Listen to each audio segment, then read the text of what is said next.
¿Te has preguntado alguna vez cómo sería vivir en un mundo que no siempre entiende tus necesidades? ¿Qué significa realmente hablar de inclusión y empatía?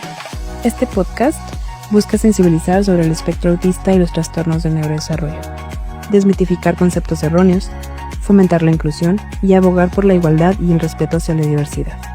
Yo soy Cristina Chacón, especialista en terapia del lenguaje. En voz alta. Hola a todos y bienvenidos a este podcast En voz alta. Mi nombre es Cristina Chacón, soy terapeuta de lenguaje y juntos construimos un mundo inclusivo. El día de hoy tenemos un tema muy interesante y, en mi opinión, es fundamental para muchas familias. Hablaremos del diagnóstico del espectro autista.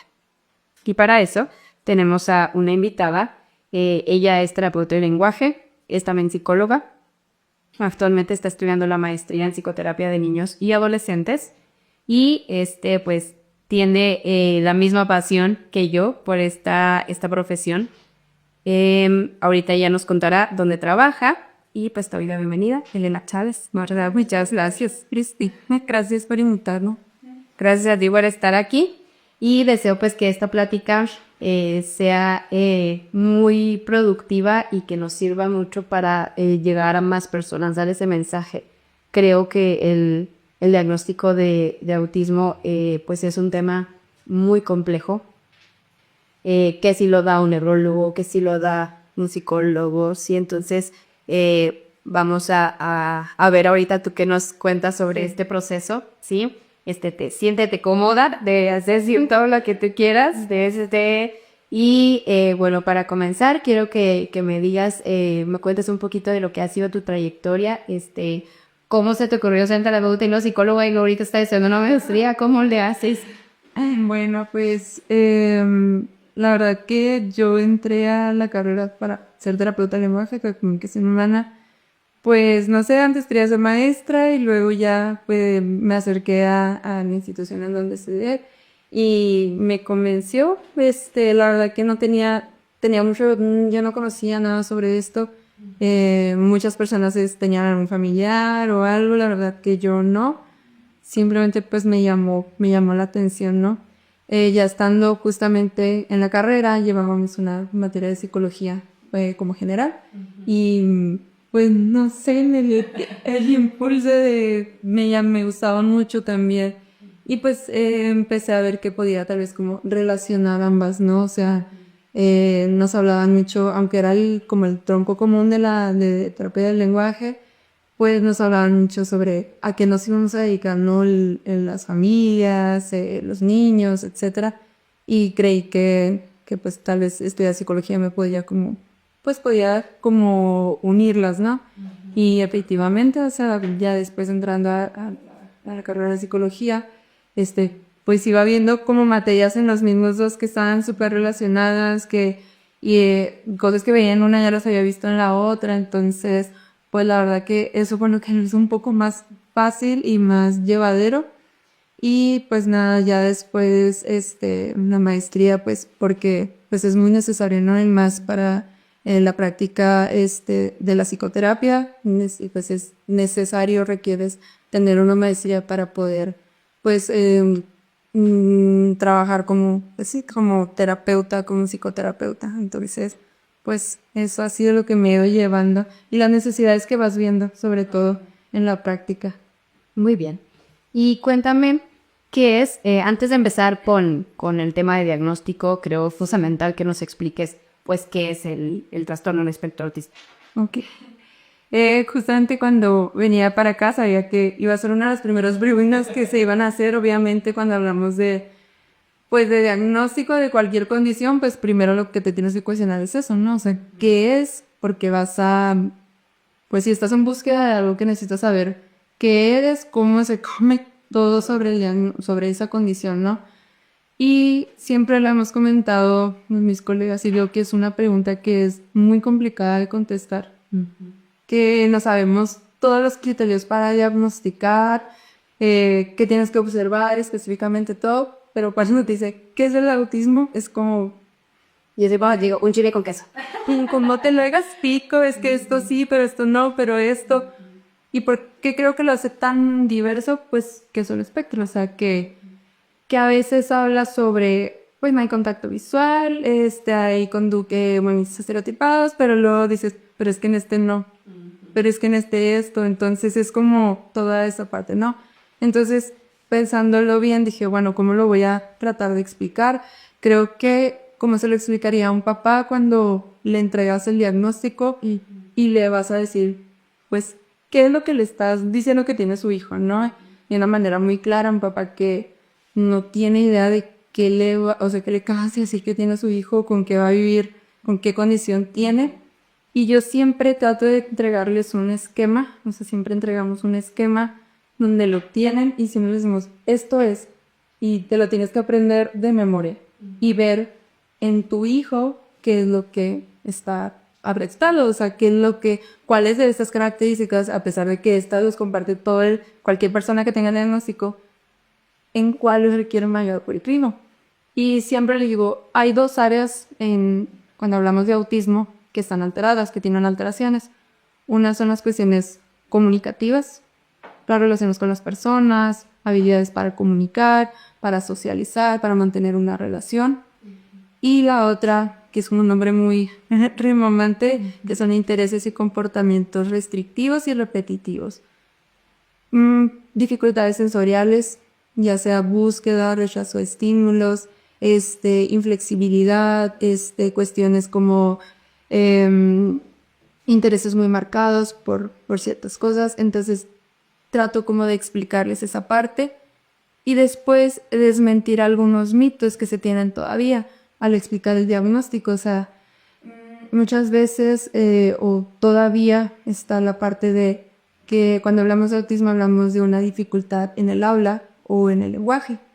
Y sí, hay muchos niños que lo tienen, sin embargo yo les digo, no es un criterio para identificar o para ver si hay autismo, ¿no? Exacto. Entonces, cuando les explico eso, les digo, bueno, sí, el niño tiene aparte un desfase muy marcado en cuanto al lenguaje y el habla, pero lo que es el autismo es dificultades para comunicar y cuestiones sociales. Y eso sí es algo que las van a compartir toda la vida y que independientemente de que una persona con autismo sea distinta a otra persona con autismo, hemos seguido compartiendo las mismas dificultades comunicativas y sociales y toda la parte restrictiva y repetitiva. Entonces, para mí es eso, o sea, ¿qué comparten las personas con autismo? O sea, independientemente un nivel de apoyo que de otro, una persona que tenga estos indicadores y hasta otros, tienen dificultades comunicativas, sociales, interacción y para entender su rol en la interacción social y la parte de intereses y comportamientos restrictivos. Entonces, para mí es eso, son muchas dificultades en la cuestión comunicativa. Muy bien. Para ti, ¿por qué es crucial que se dé un diagnóstico de autismo? Porque para mí el diagnóstico, o sea, lejos de etiquetar, que muchas veces algunos especialistas no nos atrevemos como a esta parte de sugerir una evaluación o de decir que es necesario llegar a un diagnóstico. Algunos tenemos, o antes tenía yo la creencia, o algunos he escuchado a algunos especialistas que es pues una etiqueta, ¿no? Que al final de cuentas tenemos que trabajar con el niño. Y sí, evidentemente tenemos que trabajar con el niño, porque las dificultades ahí están. Sin embargo, para mí el diagnóstico te da un pronóstico. Es un proceso muy importante para la familia, entender qué está pasando. Yo siempre he pensado que la familia que llega a ti llega en una crisis, consciente o inconscientemente, o sea la familia consciente de que está en una crisis o no. Muchas veces dicen, nada, es que lo mandó a la escuela. Para que lo haya mandado a la escuela, la familia está en una crisis. Sí, entonces, esa familia está en crisis, siente una amenaza de la situación que está viviendo y está en una búsqueda, y esa búsqueda es tiempo. Para mí una evaluación y un diagnóstico es dejar de hacerlos perder tanto tiempo y pues que sepan qué está pasando con su hijo. Nos han llegado niños de 7, 8 años, 10 años y jamás les han dicho de una evaluación, o sea, debe ser una evaluación de realizar un diagnóstico. Y sí, se ha trabajado esos 8 años con el niño, evidentemente, y a lo mejor ha tenido muchas mejorías, pero la familia sigue en un proceso en el cual no sabe que tiene su hijo. Y para mí eso es algo muy importante, porque aunque el niño haya avanzado y aunque el niño haya tenido mucha intervención, la familia no ha entendido que tiene su hijo. Entonces, pues, todo se ve como pausado todavía. Que tocando pues el tema de que acabas aquí de mencionar, ¿qué diferencia crees que pueda suceder para un papá el obtenerse el diagnóstico en una etapa temprana a uno que no la obtiene? Pues, no podría decir que la aceptación de, porque creo que independientemente ese es un proceso, que hay muchos otros factores que influyen en la aceptación del diagnóstico, o sea que incluso aunque sea en la edad temprana, o sea, no sé, a los 8 años en la adolescencia, creo que para la aceptación del diagnóstico como tal de ti, papá, pues influyen muchas otras cosas, ¿no? No nada más recibir la edad en la que lo recibes. Sin embargo, creo que como el pronóstico del niño es más favorable, edad temprana, tal vez los avances, la intervención que se ve en ese momento es más noble en la edad temprana. Hay más herramientas de apoyo a la familia en la edad temprana. Entonces creo que se puede llevar con más cuidado. Sí, cuando se reciben, no sé, 8 o 9 años, que ya no estamos hablando de una intervención temprana, también veo dos golpes. O sea, lo acabo de recibir ahorita, me está diciendo que tiene autismo, que tiene un trastorno del neurodesarrollo, y aparte de eso, voy tarde, y aparte de eso, no hay muchas herramientas para hacer porque ya es como algo más duro, más repetitivo, más sistematizado. Entonces es como creo que llegan más culpas a la familia. O sea, voy tarde, ya no hay, o sea, no que no hay mucho que hacer, pero es más complicado, o sea, que hemos perdido tiempo. Entonces, no me gustaría pasar una familia, llegar a eso, o sea, que aparte lo están recibiendo tarde, esto, el otro, o sea, como sumarle más a un sentimiento que ya está en esa familia. Entonces, creo que eso sería como algo de lo que para mí es muy importante, por lo cual pues sería, lo ideal es eso en una edad temprana. Muy bien. Y bueno, ahora sí la pregunta esperada, ¿no? ¿Qué pruebas utilizas para el diagnóstico de autismo? Pues, bueno, específicamente como tal para diagnóstico de autismo, o sea, que son para detectar al autismo, están ADR, que es una entrevista que se realiza a los padres, a los cuidadores. Es una entrevista muy extensa, te lleva aproximadamente de 2 a 3 horas realizarla. Son preguntas que se hacen a la familia sobre el comportamiento del niño en determinados contextos. Siempre estas pruebas evalúan las dos áreas que mencioné al inicio. Tanto ADR como A22, que ahorita lo voy a mencionar, evalúan estas dos áreas. La parte sociocomunicativa e intereses y comportamientos repetitivos y receptivos.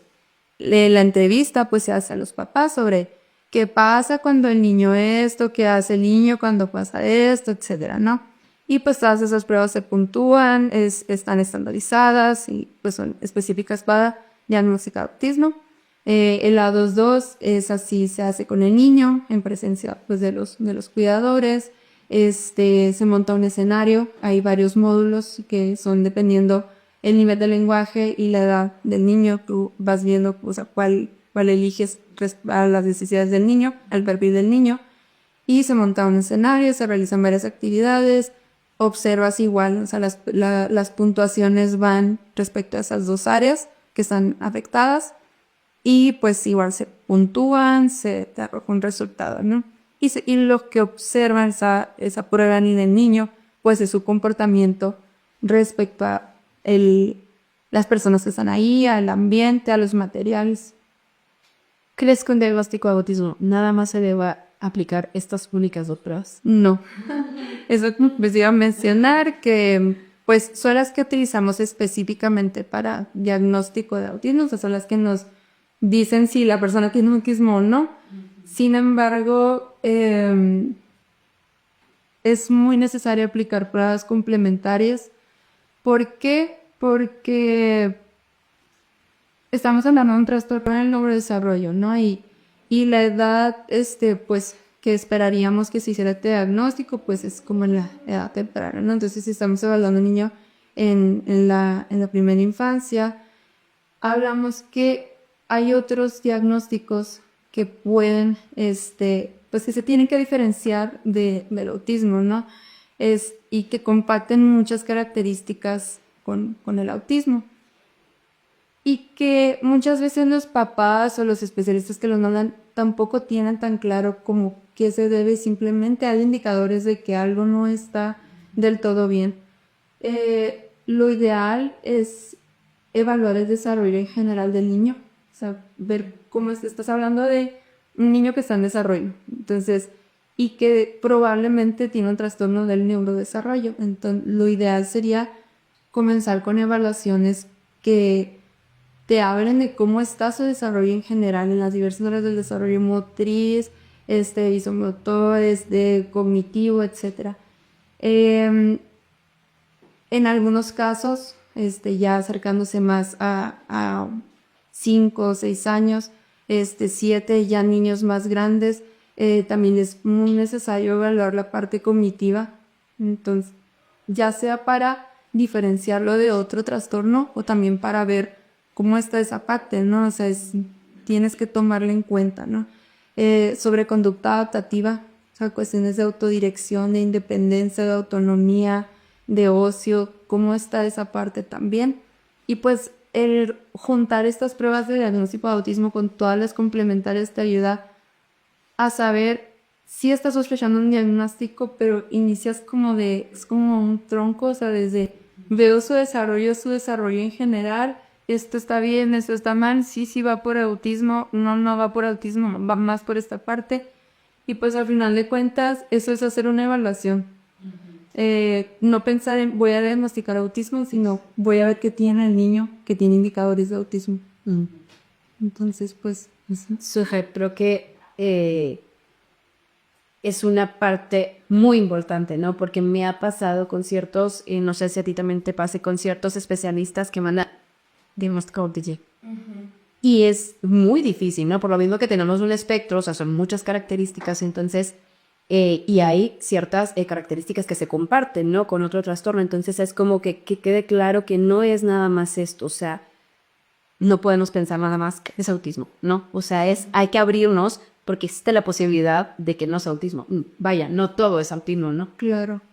Y no sé si como viene más adelante que me vayas a preguntar, pero pues que hay que conocer sobre los demás diagnósticos. Muchas veces, o de hecho, no sé, siempre hemos como compartido esto entre nosotros en el consultorio sobre sí estás evaluando esta parte, estás buscando tal vez estos indicadores, sin embargo, necesitas conocer para empezar el desarrollo, o sea, los sitios de desarrollo tal vez típicos, a cómo deberían de darse, porque muchas veces o sea, tú lo evalúas a través de la observación, de ver cómo se comporta el niño. Entonces muchas veces las pruebas te dicen, no sé, señala, ¿no? O sea, señala para mostrar interés ante los materiales. Y tú dices, no, pues no señala. Y tú le pones que no señala.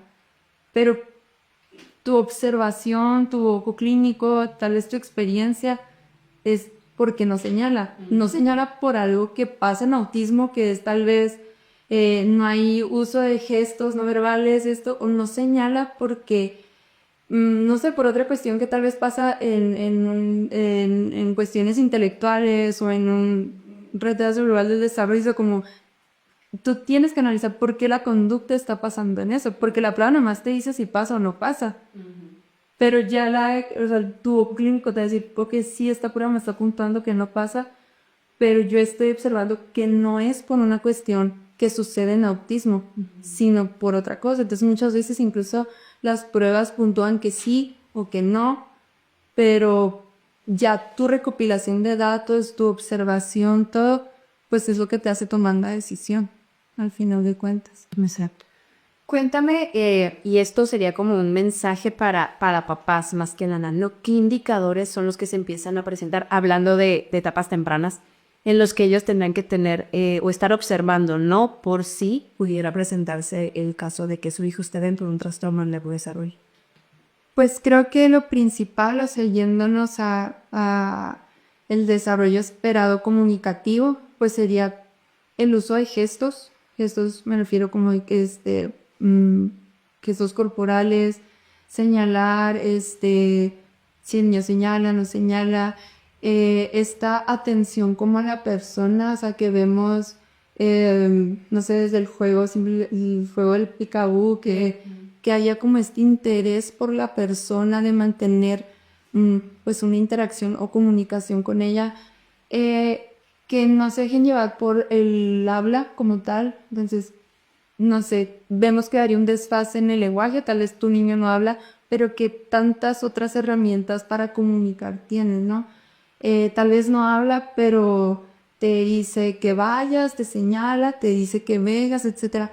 Ahí estamos hablando de que hay habilidades comunicativas, que es lo que no hay en autismo, lo que está afectado en autismo. Entonces, que pudiéramos ver que esto no se da tanto, que no hay tanto uso de gestos para comunicar, que sus iniciaciones contigo, o sea, la búsqueda que tiene contigo van más a cuestiones de, pues, de obtener algo, pedir ayuda, solicitar cosas, no tanto como para compartirte algo. Que haya, pues lo que hemos visto, movimientos repetitivos con el cuerpo, un uso muy repetitivo con los materiales, tal vez nomás girar las llantitas, alinear, no haya tanta funcionalidad con los objetos. Cuestiones sensoriales, ya sea búsqueda o rechazo, estímulos. Muchas veces, pues, la parte de selectividad en la alimentación, mucha inflexibilidad ante cambios, ante ciertas rutinas, cambiar las rutinas, o mucho apego a ciertas cosas. Ok. ¿Tú consideras que el diagnóstico de autismo debe de ser por medio de un equipo multidisciplinar? Sí, sí, claro, creo que cada vez estamos más abiertos a eso, lo hemos visto, cada vez nos tomamos más en cuenta entre especialistas. Em, el diagnóstico de autismo pues es clínico, o sea, clínico me refiero es a través de la observación del comportamiento. Sin embargo, siempre mencionamos la importancia de tener pues otro tipo de evaluaciones y que otros especialistas nos den su punto de vista de sus áreas, ¿no? ¿Cuál es una de las más importantes que creemos que siempre la mencionamos y es como si no la tienes antes del diagnóstico, pues después, pero tienes que tenerla? O sea, lo ideal sería que fuera durante el proceso. Es una valoración neurológica. Estamos hablando de un trastorno del neurodesarrollo. Entonces, pues tener una valoración neurológica es como básico. O sea, tenemos que ver cómo está toda la parte neurológica. De qué nos sirve o qué es lo que nosotros hemos visto, yo al menos en mi experiencia para la valoración neurológica. Tenemos que descartar que no haya algo a nivel neurológico, cerebral, que nos explique mejor su comportamiento. O sea, nosotros evaluamos nada más clínicamente, o sea, yo nomás veo lo que hace el niño o no. Sin embargo, pues el neurólogo me va a ayudar a decir, bueno, si hay algo a nivel cerebral o a nivel neurológico que está explicando mejor eso, Elena, o eso, o sea, se da más, es más por esto. O bien que a pesar de que aparte del diagnóstico que vayamos a dar, haya algo más. Por ejemplo, no sé, autismo y un trastorno de sueño, autismo y epilepsia, autismo y un humor, algo a nivel cerebral, ¿no? Entonces, para mí es muy importante la valoración neurológica. Y pues ya de ahí en fuera, dependiendo el caso del niño, ¿no? Habrá niños que, pues que también la parte hay niños que requieren, en vez de evaluación neurológica, la parte de psiquiatría. Hay otros que creo que a veces va a ser la necesidad del niño. Si ahorita su necesidad es que no come nada, necesitamos la parte de una valoración en la parte de alimentación. He tenido la experiencia de niños que están en un proceso diagnóstico y tienen una situación médica, o sea, como cáncer, como, no sé, pues es algún médico, cardíaco, gastrointestinal. Y pues creo que hay veces que tienes que, o sea, esa parte es muy importante, ¿no? O sea, independientemente obviamente de la intervención que se dé por el diagnóstico de autismo, pues lo otro es sumamente importante. Entonces creo que como lo básico sería la parte de neurología y ya dependiendo pues las necesidades que tenga el niño, la persona en ese momento que sean necesarias. Y creo que psicología para la familia. Totalmente. Tocaste un punto que si lo dije, si no lo mencionas, se lo voy a preguntar acá porque siento que muchas veces dejamos de lado, ¿no? Y yo como terapeuta mucho tiempo lo dejé de lado, o sea, me enfoqué en el niño, en el niño, en el niño, hasta que me di cuenta que, ojo, este niño depende de alguien. Son sus cuidadores y no hay que dejarlos de lado. O como papás, no hay que dejarnos de lado, ¿no? Sí. Y pues trabajamos con ellos y nosotros como terapeutas de lenguaje trabajamos con el niño, estamos certificados en muchos métodos de intervención y esto y la intervención y el diagnóstico y enseñarle al papá y que entre el papá a la terapia para que aprenda a trabajar con el niño. Pero muchas veces no nos detenemos a pensar, ¿está listo el papá para aprender a trabajar con el niño? Y vemos como por fuera, ¿no? O sea, viene, no viene, se lo pasa trabajando, no se lo pasa trabajando. Está recibiendo un diagnóstico que es una condición de vida y que modifica la dinámica familiar y el sistema de la familia. Sí, yo sé. Expectativas que tenemos varios, ¿verdad? Ajá. Entonces, es un proceso de duelo para el papá y el proceso de duelo tiene muchas etapas.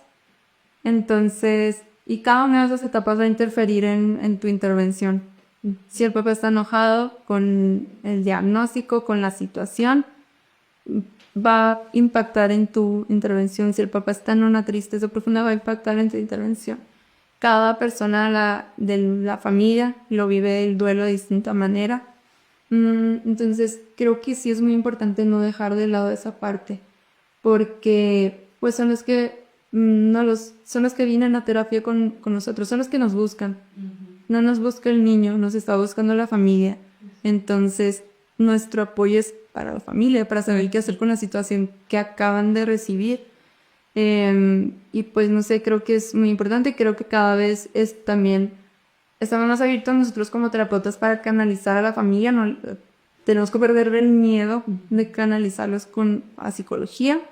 Y creo que también los psicólogos cada vez están más sensibilizados con el tema de pues saber cómo intervenir a esa familia. Digo, obviamente ellos son especialistas en la parte de pues la contención a la familia, a la persona, etcétera.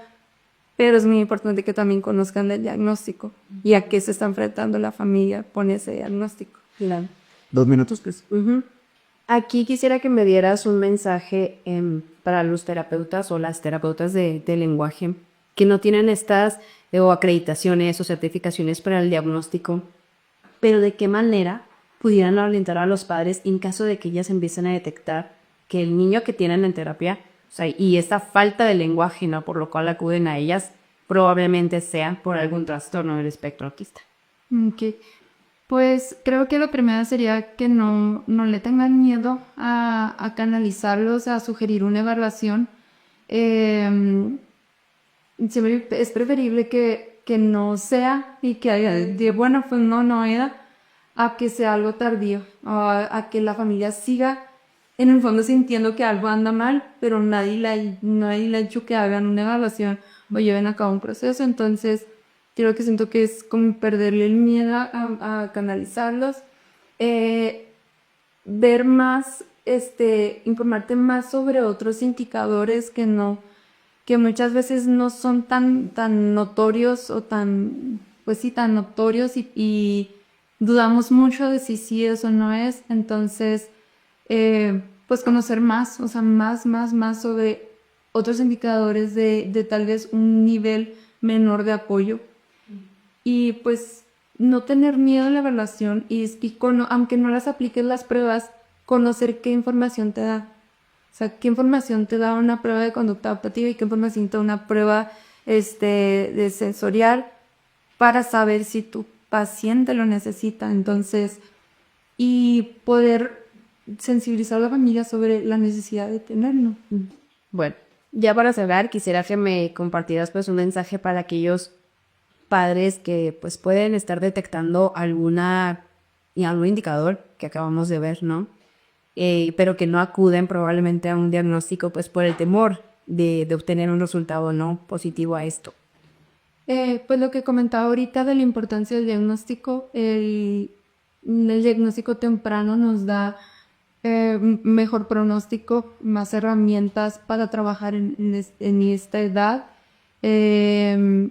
expectativas más altas sobre lo que podemos alcanzar en el niño, y que si estás detectando ese temor o esa incertidumbre por tener el diagnóstico, entiendas que es normal y también busques esa parte en ti, como será si estás teniendo miedo, si estás teniendo tristeza de enfrentarte a eso, que también te atiendas tú, o sea, porque tienes miedo, porque sientes una amenaza y busques también ayuda para ti como papá, que acompañe a la par el proceso de diagnóstico.